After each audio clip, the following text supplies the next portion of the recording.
Bismillahirrahmanirrahim.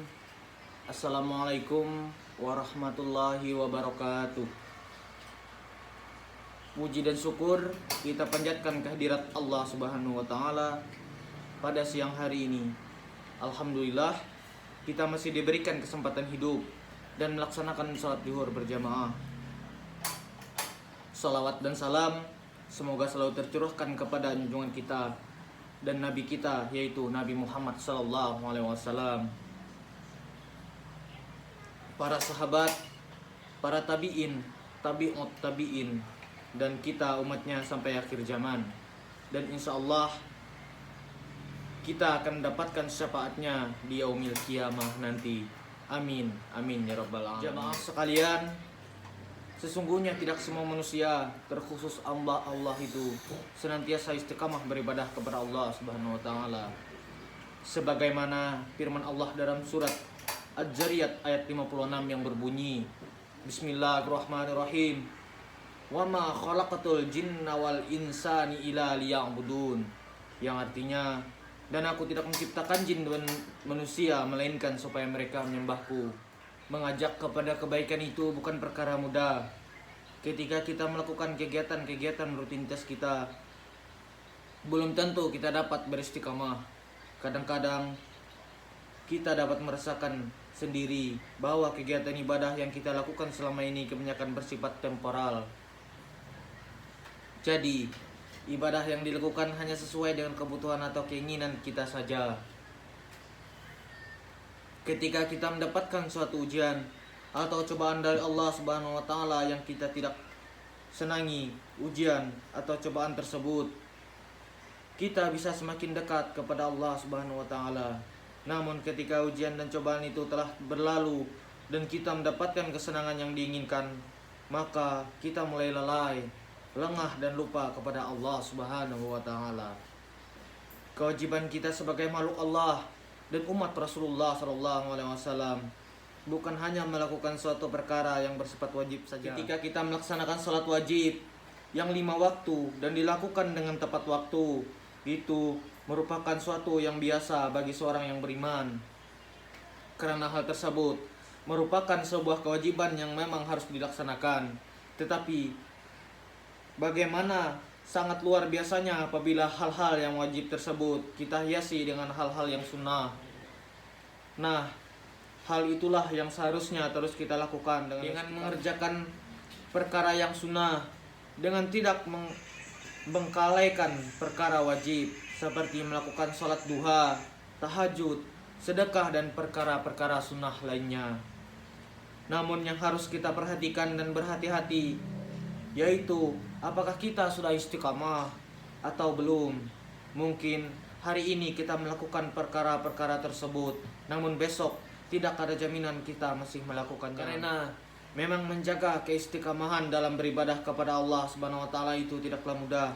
Perlu perjuangan dan keikhlasan, dan itu sesuatu yang berat bagi yang tidak ikhlas. Allah Subhanahu wa taala telah menyampaikan dalam surat Asy-Syam ayat 8 yang berbunyi, Fa'alhamaha fujuraha wa taqwa. Yang artinya, maka Allah Subhanahu wa taala mengilhamkan kepada jiwa itu atau jalan kefasikan dan ketakwaannya.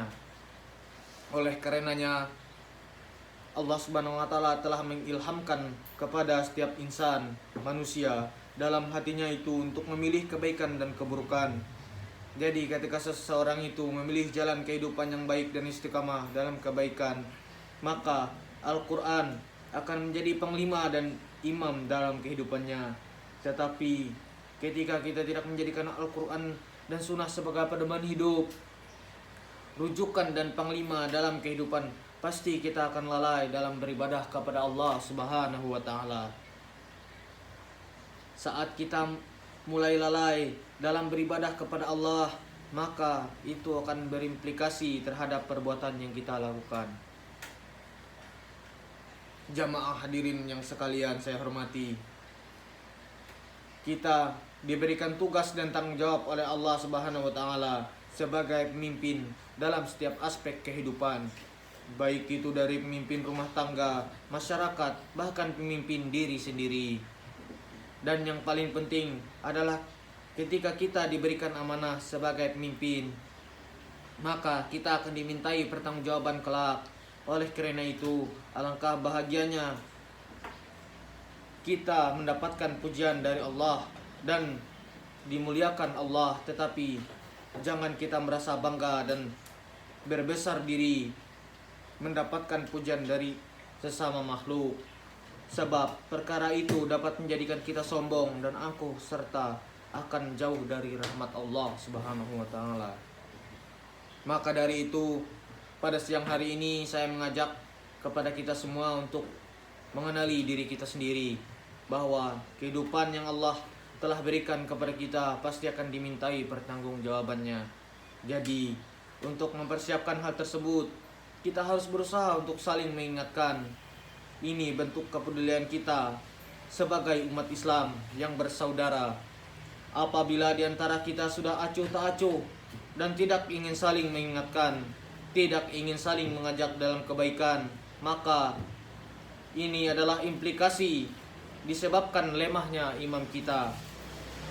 Sebagaimana Rasulullah SAW mengajarkan kepada kita, tidak sempurna imam seseorang sebelum ia mencintai saudaranya sebagaimana ia mencintai dirinya sendiri.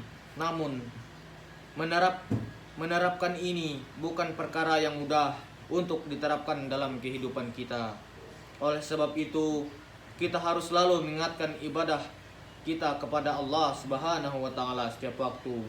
Mari kita untuk selalu amar ma'ruf nahi munkar, baik itu di lingkungan keluarga, kantor dan masyarakat.